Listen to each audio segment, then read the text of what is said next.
Bismillahirrahmanirrahim. Assalamualaikum warahmatullahi wabarakatuh. Waalaikumsalam warahmatullahi wabarakatuh.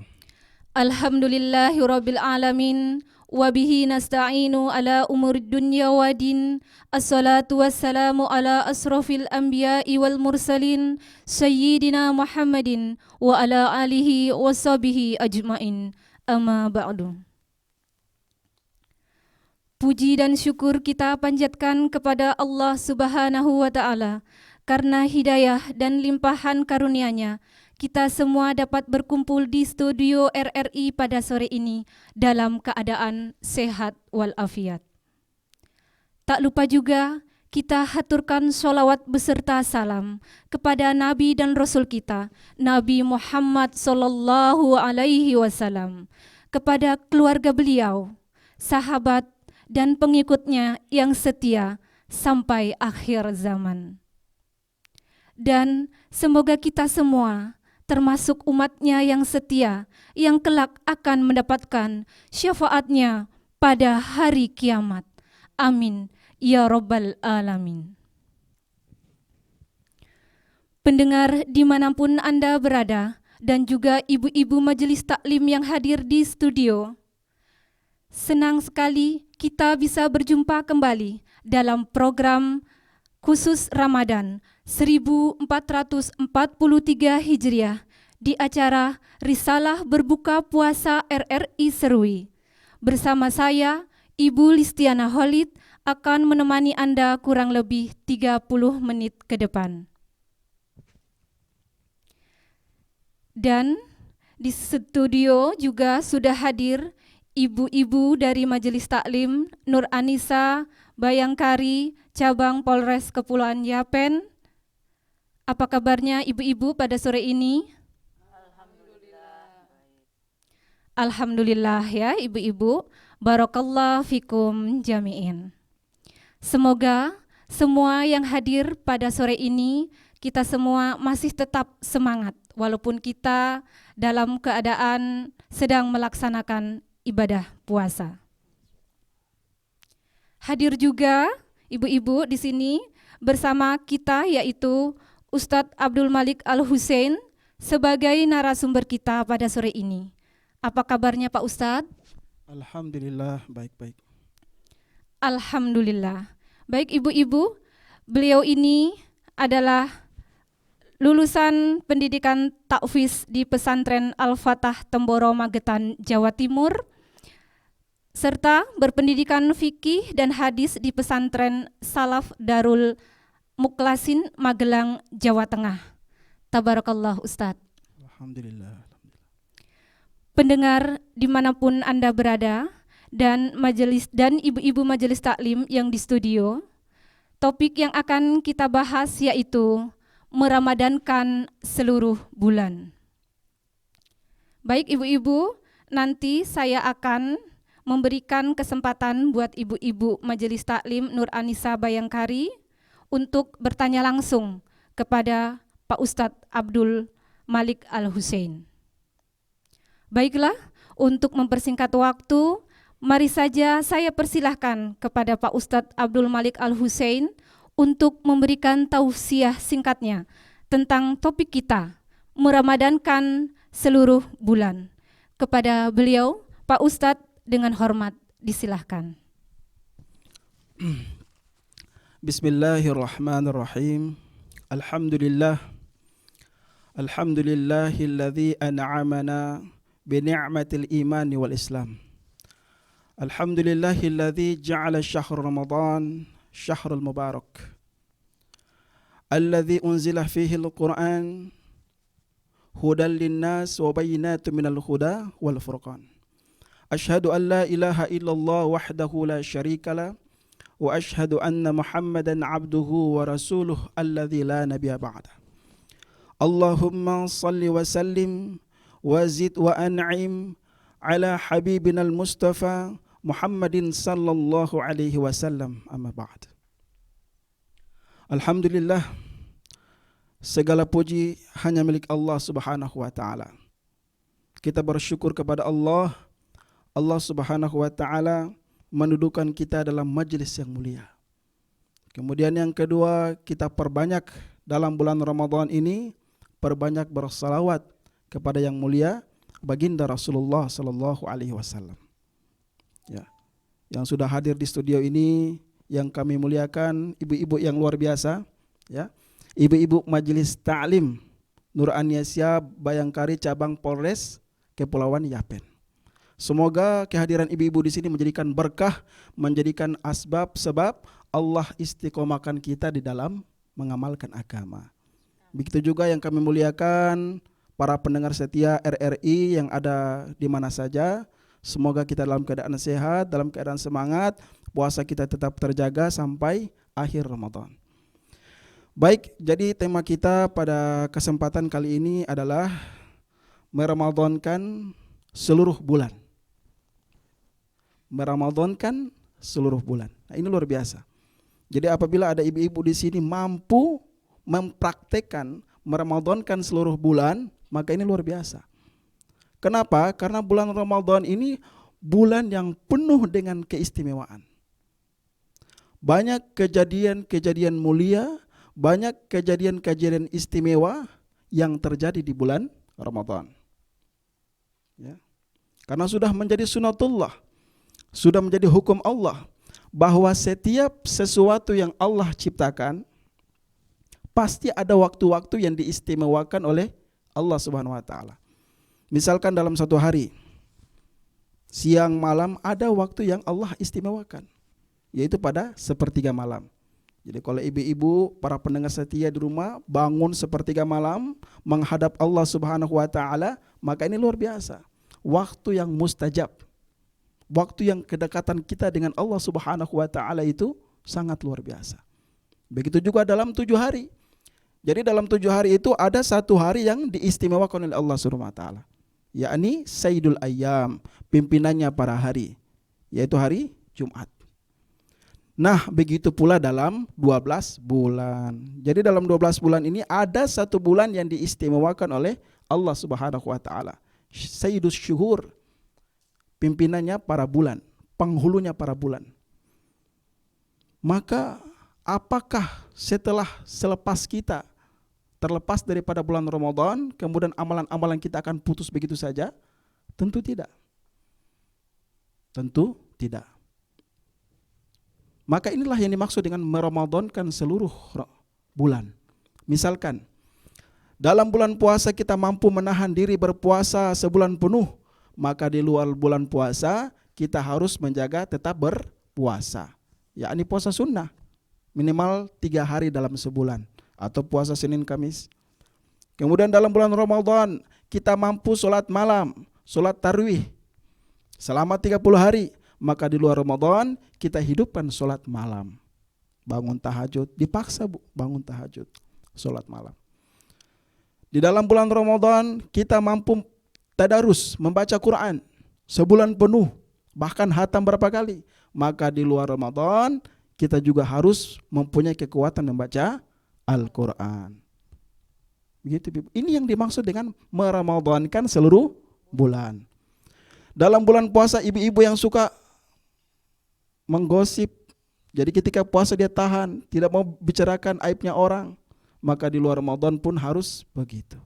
Ya, tahan amarah kita, tahan emosi kita, tahan membicarakan keburukan orang lain. Maka inilah yang dimaksud Allah Subhanahu wa taala orang yang sukses berpuasa dalam bulan Ramadan. Apa kata Allah? Wahai orang-orang yang beriman, diwajibkan atas kamu berpuasa sebagaimana orang-orang sebelum kamu. Supaya apa? Apa tujuannya? La'allakum tattaqun, supaya kamu bertakwa. Maka semoga dalam kesempatan ini, dalam Ramadan ini, tahun ini, kita bisa menjadi seorang hamba yang nanti bisa meramadankan seluruh bulan. Ya, mungkin cukup sekian. Selebihnya kalau ada yang mau bertanya, saya serahkan kepada Ibu Moderator. Silakan.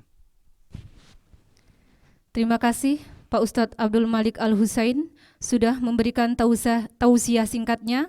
Semoga dapat menambahkan keilmuan kita dan bermanfaat bagi kehidupan kita, sehingga kita dapat belajar untuk meramadankan seluruh bulan. Baik ibu-ibu, sekarang adalah sesi tanya jawab. Ibu-ibu yang akan bertanya, saya persilahkan. Bismillahirrahmanirrahim. Assalamualaikum warahmatullahi wabarakatuh. Waalaikumsalam Assalamualaikum warahmatullahi warahmatullahi wabarakatuh. wabarakatuh. Perkenalkan, nama saya Ibu Nadria Eko Budi Santoso. Yang ingin saya tanyakan Pak Ustadz, apa keistimewaan bulan suci Ramadan sehingga kita dianjurkan untuk merabadankan seluruh bulan? Demikian Pak Ustadz. Wassalamualaikum warahmatullahi wabarakatuh. Waalaikumsalam warahmatullahi wabarakatuh. Kenapa perlu kita ini meramadankan seluruh bulan? Itu tadi, karena di dalam bulan itu terdapat kejadian-kejadian yang luar biasa.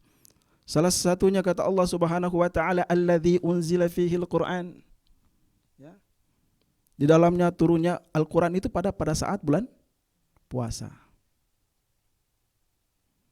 Kemudian bulan puasa ini termasuk bulan ampunan, bulan maghfirah. Ya. Bagaimana pengampunan Allah buka selebar-lebarnya. Apa kata Rasulullah? Man shama Ramadan imanan wahtisaban ghufira lahu ma taqaddama min dzambik. Jadi barang siapa yang berpuasa dengan iman dan ihtisab yang luar biasa, maka Allah akan ampunkan dosa-dosa kita. Di bulan Ramadan Allah bahkan mengunci dengan seerat-eratnya pintu neraka. Wa ghulliqat abwabun nar. Ya.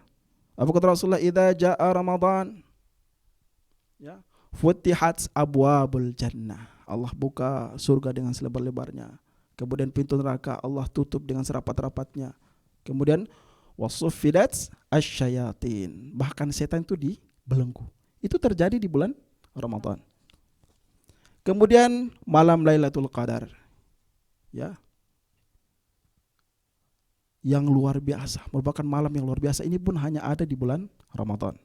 Maka masih banyak lagi, kalau kita kuliah satu persatu, masih banyak lagi keistimewaan bulan Ramadan yang harusnya setelah Ramadan tetap harus kita amalkan.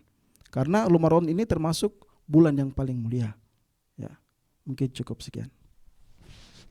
Baik ibu-ibu yang mau bertanya selanjutnya disilahkan. Assalamualaikum warahmatullahi wabarakatuh. Waalaikumsalam warahmatullahi wabarakatuh. Perkenalkan, nama saya Siane Timok Pahalangi. Yang ingin saya tanyakan Pak Ustadz, apa hukum puasa bagi ibu hamil dan ibu menyusui? Demikian Pak Ustadz pertanyaan saya. Wassalamualaikum warahmatullahi wabarakatuh. Waalaikumsalam warahmatullahi wabarakatuh. Baik. Jadi ini kebetulan majelis ibu-ibu ya. Jadi apa hukumnya, bagaimana ibu hamil sama ibu menyusui? Ada sepenggalan ayat Allah Subhanahu wa taala, "Faman kana minkum maridan." Ya, maka barang siapa di antara kalian yang sakit. Kemudian wa ala safarin. Kemudian orang-orang yang bersafar dan mereka ini tidak mampu melaksanakan puasa karena sakit dan safar. Maka apa? Fa'iddatum min ayyamin ukhar. Maka wajib baginya dia ini untuk mengqadha puasanya, mengganti puasanya di hari-hari selain Ramadan. Itu yang pertama. Yang kedua, wa 'alal ladzina yutiqunahu. Bagi orang yang dia tidak bisa mengqadha, ya, tidak bisa mengganti puasanya. Caranya gimana? Fidyatun. Dia cukup dengan membayar fidyah, ya. Nah, bagaimana dengan ibu hamil dan ibu yang menyusui? Maka ini terjadi ikhtilaful ulama, ya.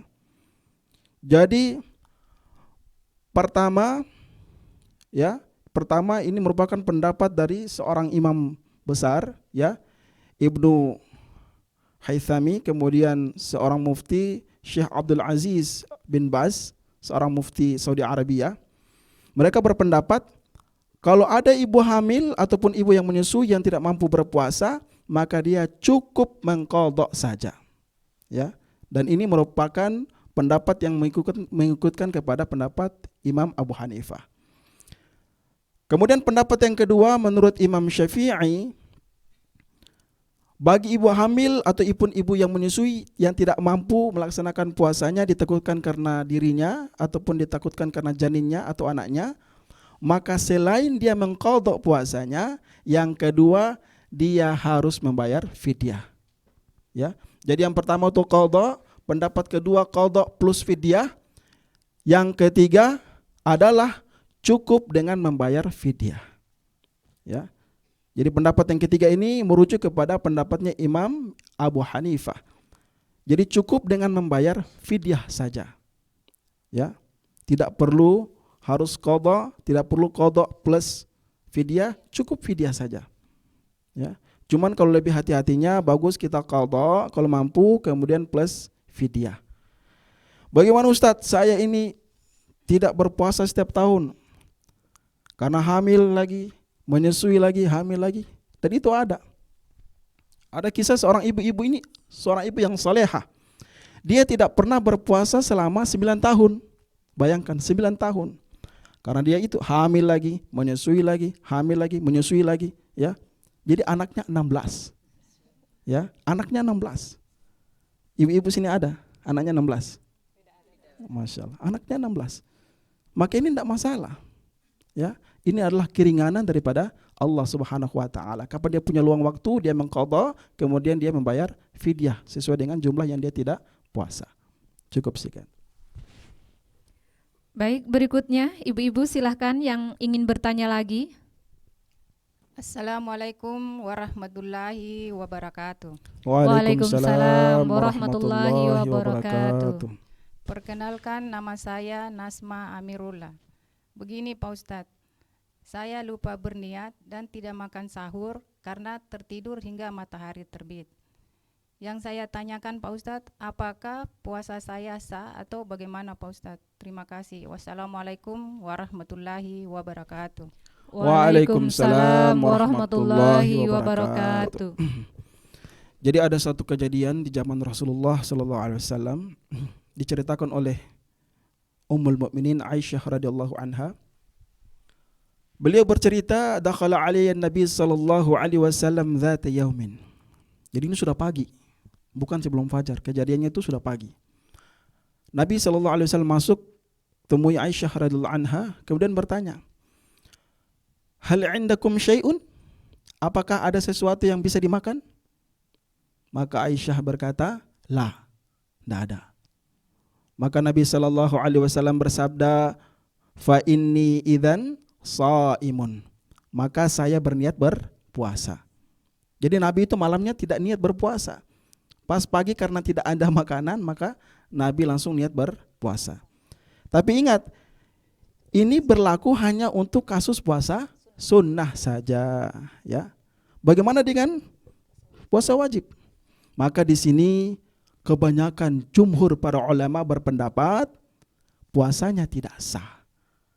Ya, jadi bagi seseorang di puasa Ramadan, puasa wajib, malamnya ini kesangking sibuknya dia, kemudian dia tidak lupa niat berpuasa, kemudian dia kebablasan bangun sahur, maka jumhur ulama mereka berpendapat puasanya tidak sah. Masuk di dalamnya ya mazhab Maliki, mazhab Ahmad bin Hanbal, kemudian mazhab Imam Syafi'i, mereka berpendapat tidak sah. Cuman ada keringanan katanya bagi orang yang awam. Menurut Mufti Mekah, yaitu Sayyid Alwi As-Sagaf, beliau berkata, kalau ada kejadian seperti ini, kita lupa niat kemudian kebablasan bangun sahur, maka seketika itu kita niat pindah kepada mazhab Abu Hanifah. Nah, ini akan puasa kita tetap sah. Ya, kita niat pindah kepada mazhab Abu Hanifah. Ustadz, saya kan mazhabnya kan Syafi'i, kenapa harus saya pindah? Bisa. Bahkan ulama Syafi'iyah, seorang Syekh Ali Bari, beliau mengutip dalam kitab Fathul Mu'in, kalau kita ada kejadian seperti ini, maka kita bisa pindah kepada mazhab Hanafi supaya menjadikan puasa kita ini sah. Cuman ibu-ibu sekalian, sekali lagi jangan kita meremehkan sahur. Jangan sesekali kita meremehkan sahur. Kita paksa bangun sahur. Bagaimana Ustadz kalau saya kenyang? Paksa. Makan sedikit, minum sedikit. Walau hanya seteguk. Karena dalam sahur ada berkah. Apa kata Rasulullah? Sahurlah kalian, fa inna fis sahuri barakah. Karena sesungguhnya dalam sahur itu adalah berkah. Bahkan kata Rasulullah, fa innallaha azza wa jalla wa malaikatahu yusalluna 'alal mutasahhirin. Bahkan Allah dan para malaikat ini mendoakan bagi orang-orang yang sahur. Makin luar biasa, ya. Mungkin cukup sekian insyaallah. Baik ibu-ibu, kali ini pertanyaan terakhir. Yang masih ingin bertanya, disilahkan. Assalamualaikum warahmatullahi wabarakatuh. Waalaikumsalam warahmatullahi wabarakatuh. Perkenalkan, nama saya Ibu Desido di Palete. Yang ingin saya tanyakan Pak Ustadz, apakah mencicipi makanan dapat membatalkan puasa? Demikian Pak Ustadz. Wassalamualaikum warahmatullahi wabarakatuh. Waalaikumsalam warahmatullahi wabarakatuh. Baik. Apakah mencicipi makanan dapat membatalkan puasa? Mencicipi ya, bukan makan. Mencicipi makanan. Jadi menurut suatu ulama besar, Syekh Abdul Aziz bin Baz, seorang mufti Saudi Arabia, beliau berpendapat bahwa mencicipi makanan itu puasanya tidak batal. Jadi kita mencicipi makanan, mungkin ibu-ibu lagi masak atau para chef-chef restoran, mereka masak di saat bulan Ramadan, maka hukum mencicipi makanan tidak membatalkan puasa. Dengan syarat cuman sampai kepada indera perasa, ya, tidak masuk sampai ke dalam, ya. Jadi mungkin ada ibu-ibu yang masak, ya, masaknya sudah sore, sudah lemes, sudah loyo, yang dimasak enak lagi, ya. Jadi nanti jangan terbawa nafsu. Ingat, cukup sampai lidah, ya. Nanti ibu-ibu masuk satu kali, masuk dua kali, kok enak ya? Terus lihat kiri kanan nggak ada orang. Akhirnya yang dirasa lebih banyak daripada di dalam panci, ya. Kuahnya habis. Nanti datang bapaknya, astagfirullah ibu, kenapa ibu membatalkan puasa? Tidak. Kata Ustadz, mencicipi makanan tidak membatalkan puasa. Nah, ini salah. Mencicipi bukan menelan, ya. Jadi menurut ulama Abdul Aziz bin Baz tidak membatalkan puasa. Ya, cukup sekian. Alhamdulillah, Masya Allah. Demikianlah pengajian kami di Risalah Berbuka Puasa di RRI Serui. Semoga apa yang sudah disampaikan oleh Pak Ustadz Abdul Malik Al-Husain dapat bermanfaat bagi kita semua dan kita bisa belajar untuk meramadankan seluruh bulan. Amin, ya robbal alamin. Akhirnya sampai di ujung acara hari ini, namun sebelum kita berpisah, marilah kita berdoa bersama yang akan dipimpin oleh Bapak Ustadz Abdul Malik Al-Husain. Kepada beliau disilahkan. A'udzu billahi minasyaitonir rajim. Bismillahirrahmanirrahim. Alhamdulillahi rabbil alamin. Allahumma shalli ala Muhammad wa ala ali Muhammad. Raditu billahi rabba wa bil islami dina wa bi Muhammadin nabiyya wa rasulah. Ya Aziz, Ya Ghaffar, Ya Rahman, Ya Rahim, Ya Jal Jalali wal Ikram, Ya Muqallibal Qulub, Thabbit Qulubana ala dinik, Ya Musarrifal Qulub, Sarrif Qulubana ala ta'atik.